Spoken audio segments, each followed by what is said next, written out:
This is my first time, so be gentle. Hello, Mr. Bishop. Thank you for your continued support of the movie. Ask us something, people. Ask me a question. Is anyone scarred? Does anyone need therapy?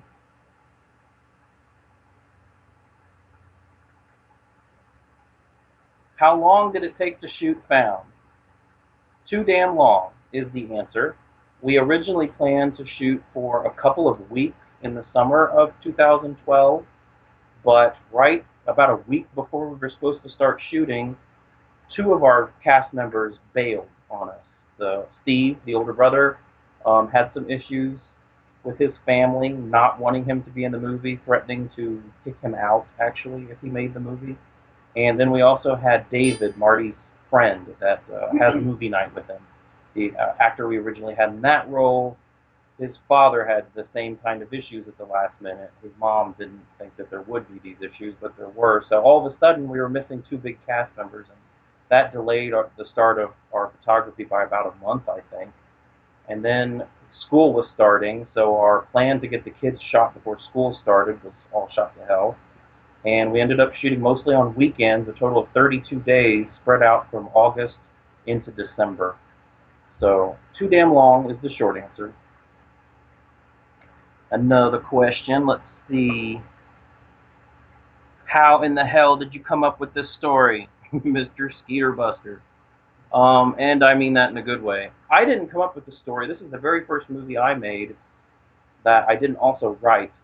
I'd done a lot of short films over the previous 15 years, but I went 5 years prior to Found without having made any movies because they were just getting so hard to do with no money and no resources.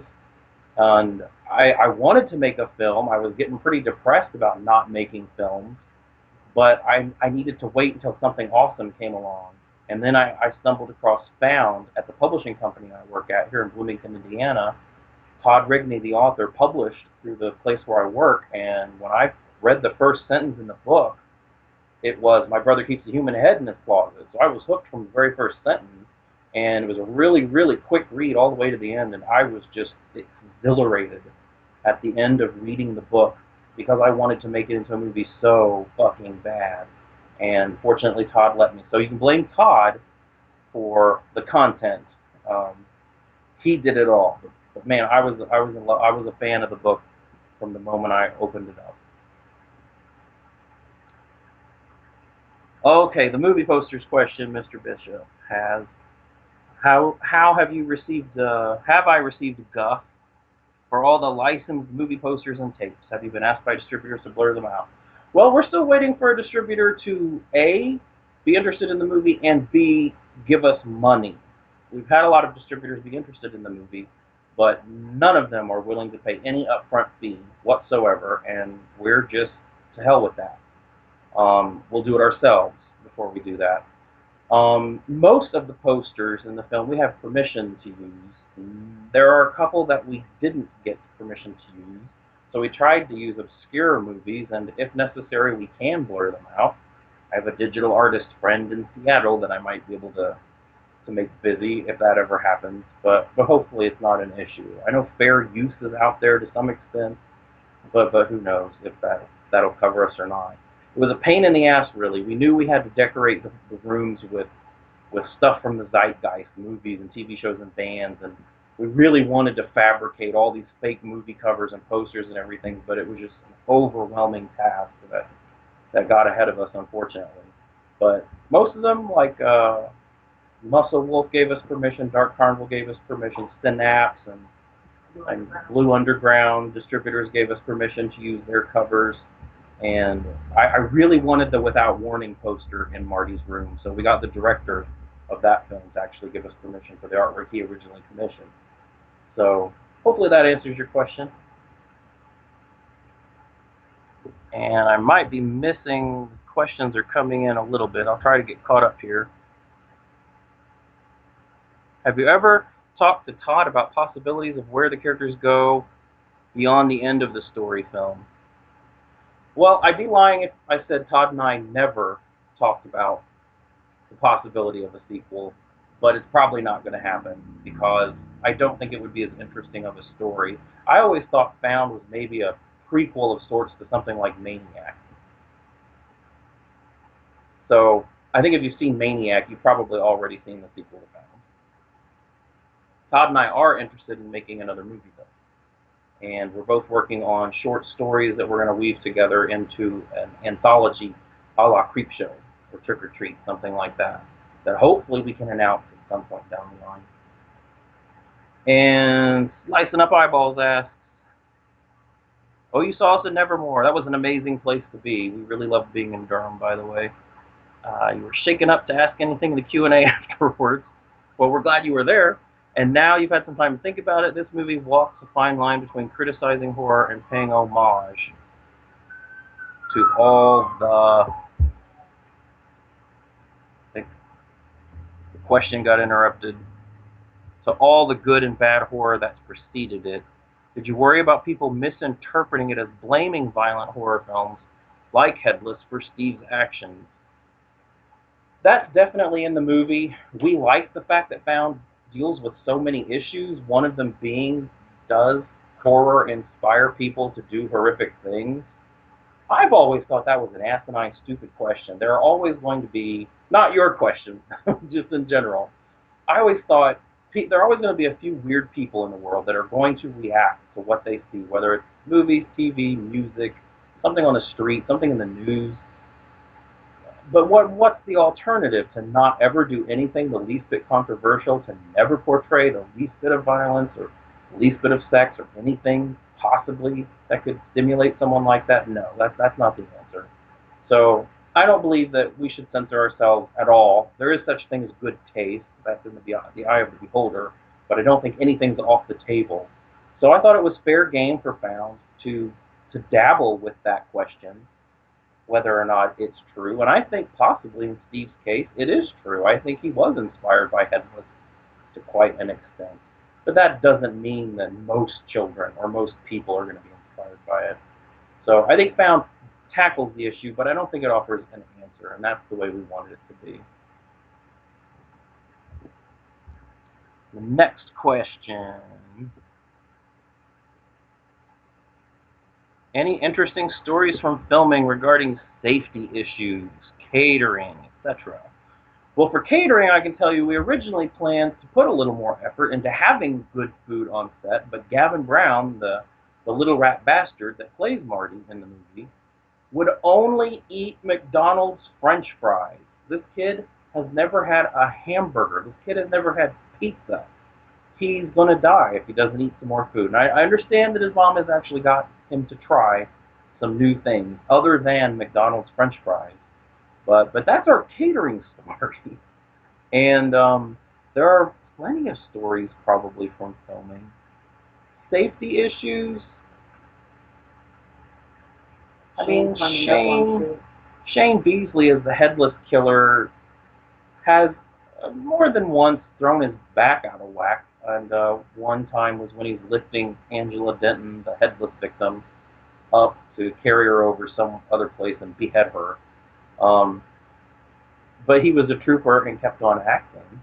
And I don't know, Leah's right. Leah, the co-producer and director of photography, is here with me. And I don't know, right off the top of our heads, it's kind of hard, I think, to try and remember. All right, I'll tell you one. This is the fun one. Someone might ask this later on in the chat anyway. Steve at the end of the movie in his birthday suit. That's not his real penis. Let's just get that out right now. That was a prosthetic that Arthur Culliford concocted. Oh, that's a bad word to use. Made, and Steve, the actor Steve, Ethan Philbeck, put it on himself. And Leah and I were in a corner getting two different angles with two different cameras of that footage, and Arthur was the only other person there. Towards the end of the shoot, you don't have much of a crew on an unpaid production.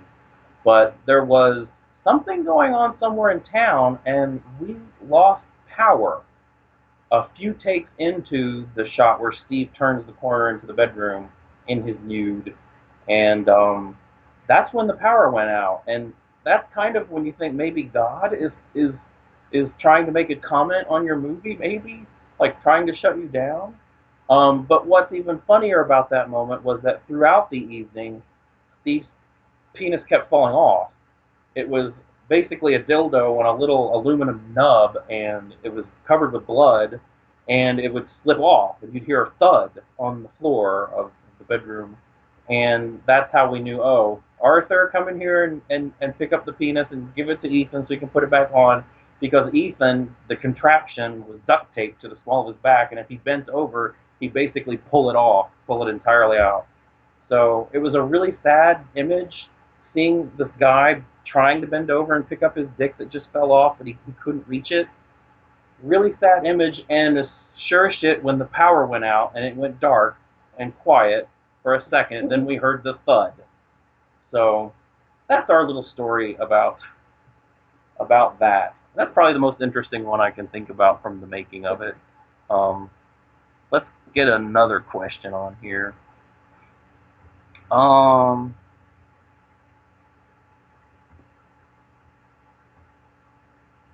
If you did a found two, should you go balls out TCM2 style? I love TCM2. I fucking love TCM1. It's one of my 2 or 3 favorite movies of all time. I wouldn't go balls out wild with Found. Found, I think, is a coming of age drama that turns into horror. I would go balls out wild in something other than Found, just not even stay in that same storyline or with the same characters. And some of the other projects we're trying to get off the ground are straight horror. So we're looking forward to doing that kind of movie because of all those 32 days of filming.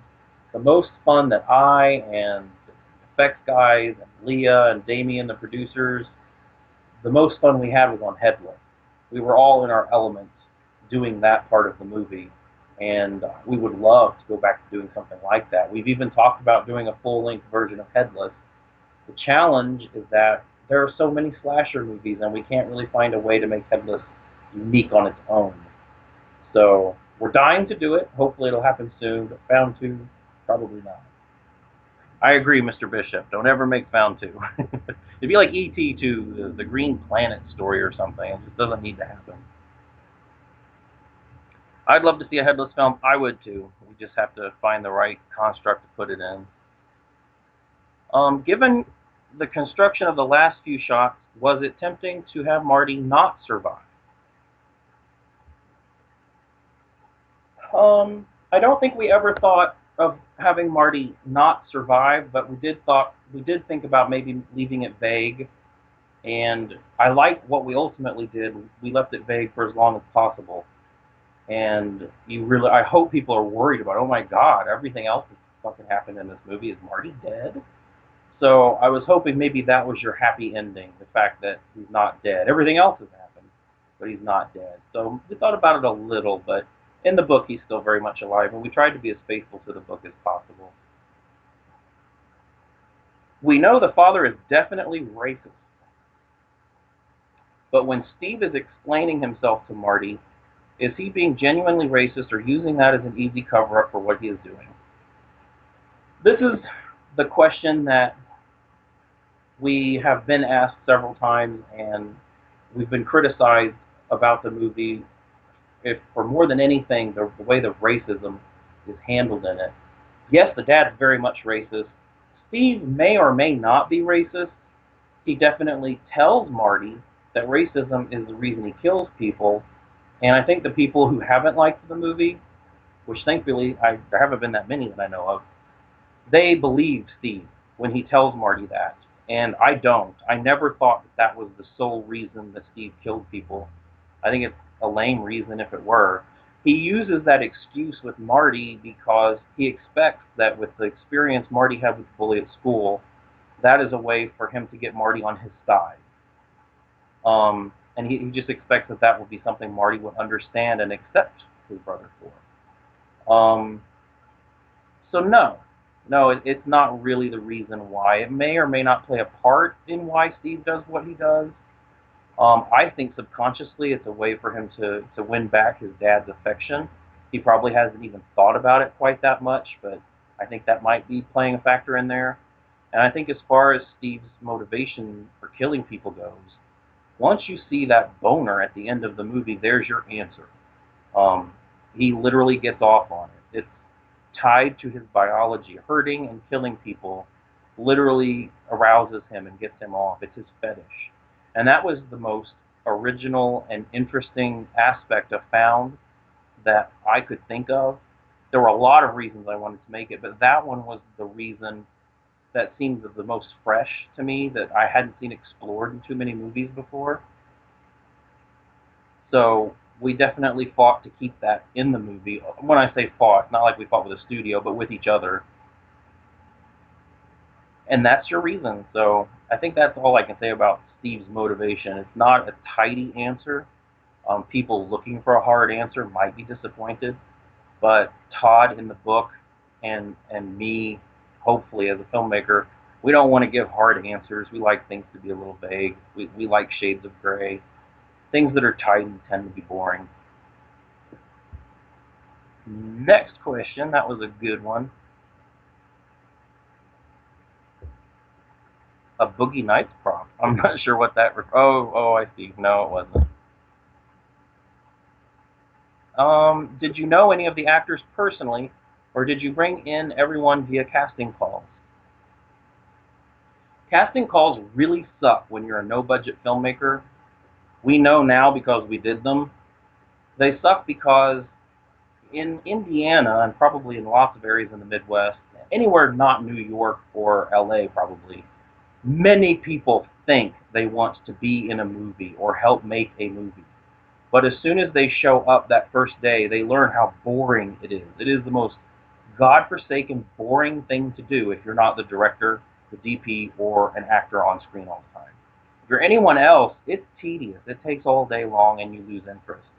So cattle calls bring in people who at first are enthusiastic, but you always run the risk of them running out of steam later.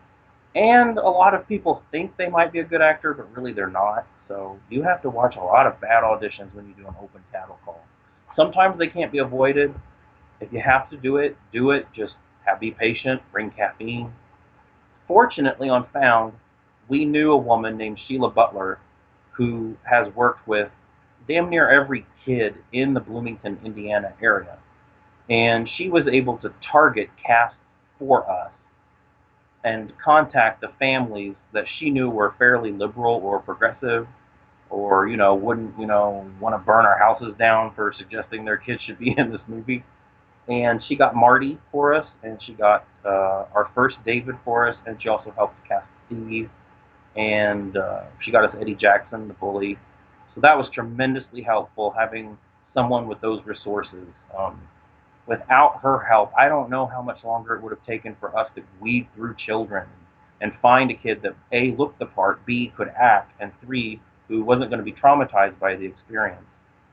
We did know Kate Braun, who played the teacher at the beginning of the movie. I worked with her on a movie called The Day Joe Left, like 10 years ago.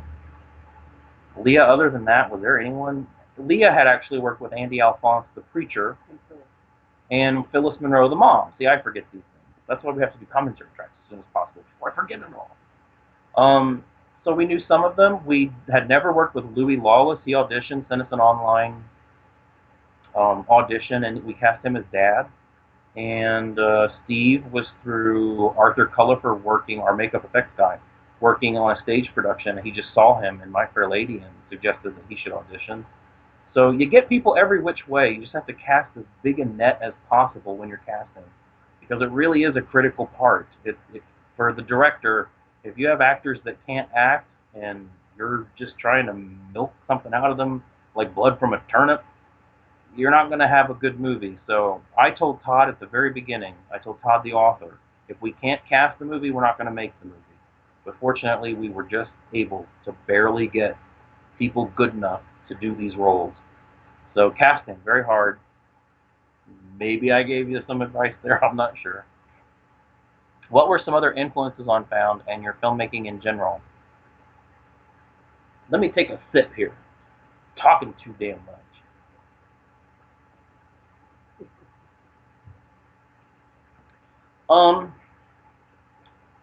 I hate trendy shit. And horror movies in particular are so... I cuss a lot. I hope that's okay. They're so fucking trendy these days. My God, if you go to the theater and you watch anything that Hollywood's putting out, they've got the parchment, cracked backgrounds and the herky-jerky letters and the little children with their back to you and the people that like bend and jerk in weird, scary ways. There's so many cliches. I hate all that shit so much. If it's been done more than twice, I just don't want to see it anymore. So I really tried with Found not to let anything influence me. I wanted to just be really classical in the approach. I didn't want things to stand out stylistically while you were watching it. I I can't tell you if I succeeded at this. You guys have to be the judge, but I think if I kept anyone in mind, it'd be John Carpenter, because Carpenter's movies, I just think he's really classy at setting up nicely composed wide shots, judiciously using close-ups for effect, and just letting the actors move through the frame and let the story be center stage. And he's not super cutty or anything like that. That's kind of what we wanted to do. Another influence that I feel like I've said a few times, but maybe you guys haven't heard it, Sergio Leone. And the reason he was an influence is because in all of his movies, there's this big juxtaposition between really wide vistas and extreme close-ups of people's faces, sometimes just their eyeballs. And that's really cinematic to me. And we knew that shooting a movie that took place in a house could get really boring if we weren't careful. So wherever possible, we tried to go wide or really close. And Leah and the DP and I have both seen enough amateur films and first-time films to know that beginning filmmakers are often a little bit lazy. I probably was too when I first started. And they just use medium shots over and over and over again, like waist-up shots that are so boring. If you're a beginning filmmaker, I would just say, try not to use medium shots unless you have to. Be more creative. In fact, we were held back by the tripod. Like a few days into filming, we got annoyed because we wanted to go low or high, and the damn tripod wouldn't go that high or get that low. So we took the cameras off the tripods, and Leah, God bless her, she would lay in the dirt, she'd lay on the men's room floor, she'd climb shit, she'd go anywhere to get whatever angles we needed. She was dirty a lot of the film. It was one of the most joyous parts of directing it, was seeing Leah get dirty. Leah, get dirty, and she'd do it. So, I don't even remember what I was talking about. Influences on Found, and then there are some direct homages as well, I think. In Headless, when he picks up the head of Angela, there's some fluff flowing into the shot, and that was inspired from Legend, because Ridley Scott always has glitter and stuff kind of flowing in front of the lens. And the little scene at the beginning of the movie at the dining room table where the mom and Marty make faces at each other was sort of an homage to Jaws, when Ellen Brody comes into the dining room and sees that her youngest son and Roy Scheider are making little faces at each other. A couple of things like that. But hopefully that's all. I didn't want it to feel like a rip-off of anyone else's work. Don't settle for a slasher. Oh, well, thanks, Mr. Bishop. I appreciate that. I do enjoy a good slasher, but they're kind of the base level of horror entertainment, I think. And I don't think there's anything wrong with someone cutting their teeth on a slasher film or two, but I haven't seen very many sophisticated ones. So I agree with you there. I'm not going to say I totally hate slasher films, because I do enjoy popping out the Friday the 13th movies, at least most of the old ones, every now and then. Leah, on the other hand, she's like, she doesn't even watch the Scream movies with me, and I really like the Scream movies. So I don't know. Slashers, they're alright. The book is even more racist. Yes, whoever said that is absolutely true. Roachman said that. We did shoot a much longer version of the racist ranting in the field, and it may see a future DVD or Blu-ray release. but it's hideous. It's so hideous. I think we wanted to be slavishly devoted to the book and true to the book because we all loved the book. We were afraid to mess with it because it could be like a house of cards. And when I talked to Todd about the racism, he seems to think it was there. He needed it there just so the audience knew for sure that Steve was a bad guy, and that even though Marty loved him, at that point in the movie, you needed to shift your identification from him as someone you liked to someone that you should not, that you should be afraid of. And I think we achieved that already. So we trimmed to that. We were all really nervous by that scene because if you ever see the full version, you just won't believe how ugly it is. The detail and the length to which Steve has planned genocide, it's appalling. It was horrifying. It was too much for us, and we're all pretty okay with progressive content. So we trimmed that. I think it was our only deleted scene. The boner at the end seems to say he's killing for other reasons. Yes. A debate my wife and I had, someone's asking, was how long it would actually take for Marty to be found. We thought with Steve walking around the neighborhood bloody naked, it might not take long. How long do you envision it taking? Oh, probably not long. In fact, I did toy with the notion of having a cop siren, maybe even gunshots in the distance at the very end of the movie. But after talking about it with other people, we just decided it wasn't necessary. More vague and up in the air was a better way to go. But you're right, with Steve walking around naked in the street, I don't think it's going to take long for Marty to be found. But he is going to be one fucked up little kid from here on out. So, a totally happy ending. What time period is the film set in? Or is it left purposefully ambiguous? If we had money and resources, which we didn't outside of my paycheck, we would have set the movie in 1991 because it just felt like a 1991 movie. For some reason, the book's not set in 1991, but Marty, his love of horror and horror comics, and in the book he also has a VCR in his bedroom because his parents haven't gotten him a DVD player yet. It just struck us as sort of a period piece. We didn't have the money to go, all out and get the cars and the hairdos and the clothing to fit 1991 to a T. But we did sort of make the best half-assed attempt we could to make the movie feel 1991-ish, even though it's not. I never want to see cell phones or computers in a movie. I just don't. They date movies. As timeless as we could make the movie, that's what we tried to do. So sort of 1991 is the answer there.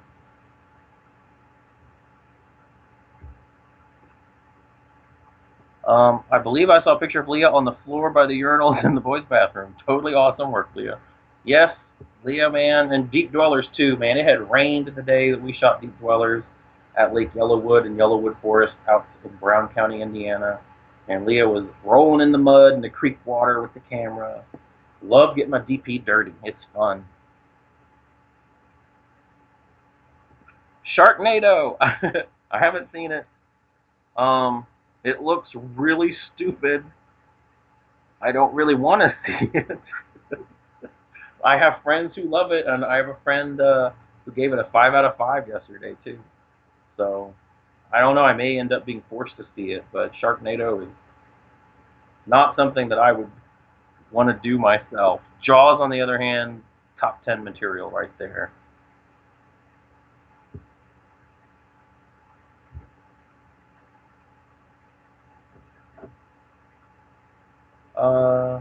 Scream 1 and 2 are great. 3 and 4, meh. Scream 1, totally awesome. Scream 2, less awesome. Scream 3, quite a bit less awesome. Scream 4, I kind of thought it was at least as good as 2. What? Leah's laughing at me. I don't know, man. Roach Man brought it up, not me. I'm a judgmental motherfucker. You ask me, I'll tell you. If I'm looking for another question here, but my computer's threatening to show a commercial. Tell us a little bit about your next projects you're working on. I'll tell you that in a minute. First, I'll go to this other question. How long was your average shoot day? Long, eight 8 hours probably on average. Some went longer, and some were a little shorter. Everything took longer because we had a kid actor carrying the movie. A kid actor who had never acted before, a kid actor who was 12 going on 13, who was distracted by any number of things, who also has ADD. So that is one of the reasons it took a while, because we had to teach him. We had to make him feel comfortable, and we had to work with him. That's where all my energy and all my effort went while we were shooting. It was all about getting Gavin's performance, and that little kid did a great job. I didn't even know how good he was until I was editing it, because the camera, we used the Canon 7D, has a little viewfinder. You can't really see a whole lot of detail in the eyes or facial gestures. We didn't use an exterior monitor at all because we couldn't afford one. And when I was editing it, I was able to see him bigger and closer up. And I was like, wow, that little bastard actually did a good job. And I was really impressed. So I'm really proud of him for what he was able to achieve. But it really was a leap of faith when we went into it. And I'm just really thankful that it worked out. So long days, but in the end, it was all worth it. What movies or books inspired you to become a director and put your vision on film? I wish it was a more original answer, but it's The Empire Strikes Back from when I was 6 years old. Mom took me and my brother to see that at the Showcase Cinemas in Louisville, Kentucky. And in those days, you could pay one time, and they'd let you stay all day and watch it over and over again. So we watched Empire Strikes Back 3 or 5 times a day, several days in a row, because my mom was just cool like that. And after Empire and Star Wars and the Spielberg and Lucas films, though, Peter Weir's films in high school started being something that I looked up to, starting with Dead Poet Society and Fearless, and then The Mosquito Coast I really love. And today, I don't really, there's this process you go through growing up where you do kind of siphon the style of other people and make it your own. And I think some people carry that with them a little too long, but at a certain point, maybe some teachers in college helped me to break free of this, but you just have to start being original. You have to start doing something that no one else is doing. Even no matter how much you love what someone else does, if you try to do that, you're just going to be a pale imitation of that person. Like if you watch a whole lot of independent movies, even today, but especially 10 or 15 years ago, they're all so Quentin Tarantino wannabe. And it's just really sad when you see someone else try to be something they're not. So I don't want to try to do that. Having said that, though, the directors I really admire today, and I bet some of you are going to give me shit for this, Julie Taymor. I think Julie Taymor is fucking amazing. I love Titus. It's one of my favorite movies ever. I thought Across the Universe was incredibly stylish, a little dull, not perfect, but beautiful. And Frida was amazing. So basically anything Julie Taymor does, I have to see. And David O. Russell, he's another one I really like. But again, I don't want to imitate them. I want to try and do my own thing. Some indie filmmakers are also inspiring me right now, including Dan Del Purgatorio, who did Other that you saw before this one, and the guys that shot Deadweight. Just people's gumption to do something with very little inspires me, no matter what it is. If it's something I don't even appreciate necessarily, it's not my favorite genre or something, I really admire people that go out and get it done. If you had the option to shoot on 16 millimeter, would you have done it for found? No, I wouldn't have, because I shot 16 millimeter in a class at college in IU, and you never know what the hell you're going to get. It could be all blown out. It could be too dark. Film, I love the way film looks, but students have no business shooting on film unless they're filthy rich. And we've got about 5 minutes left in our little chat here. The music of the film.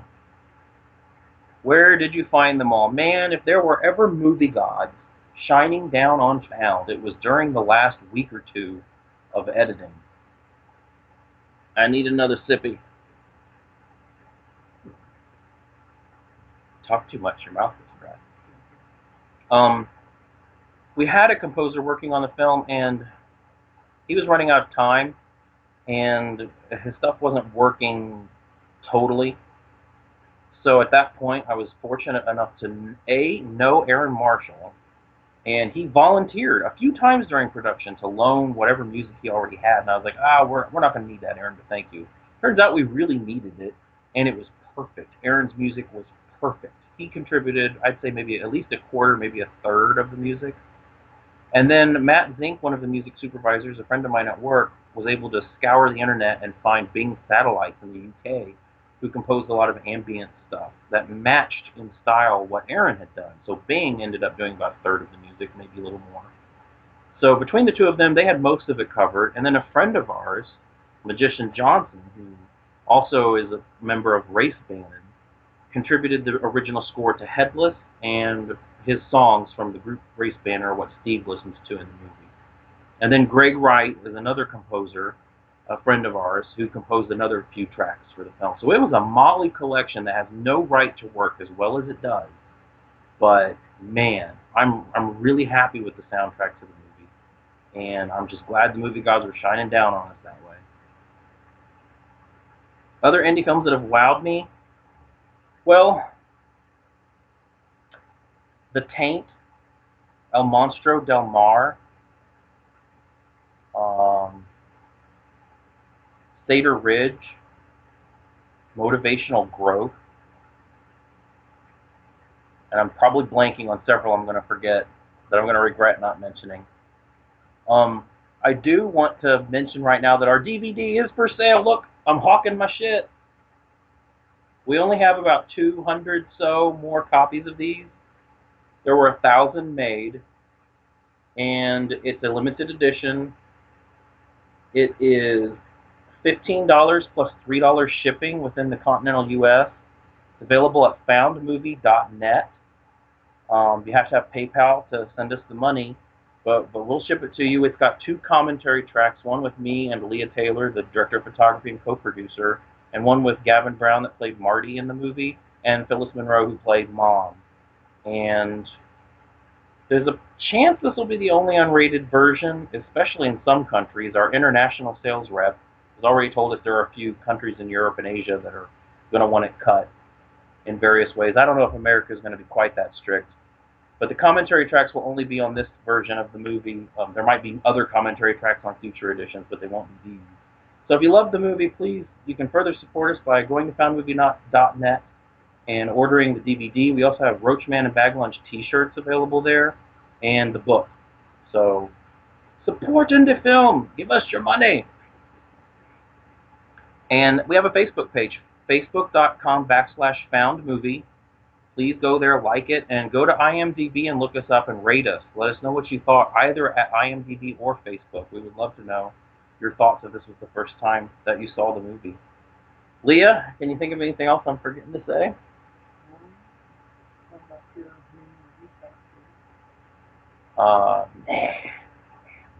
Do we have more minutes?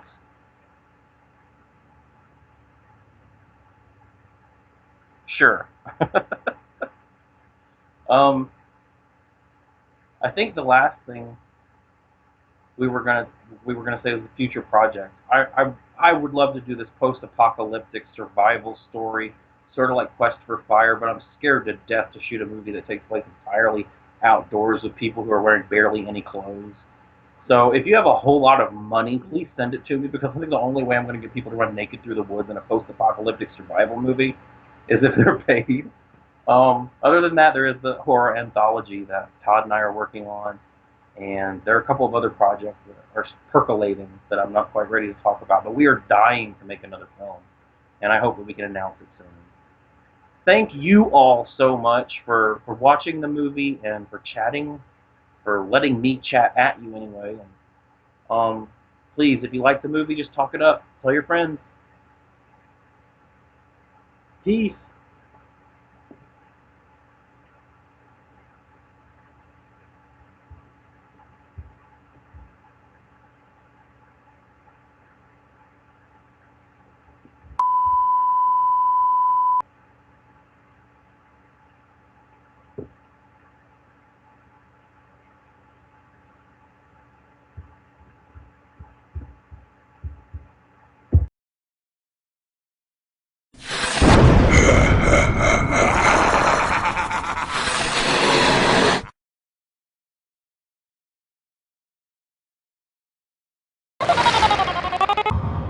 It's post-mortem, of course, but every tumor, every mole, every piece of evidence that cancer ever existed is gone.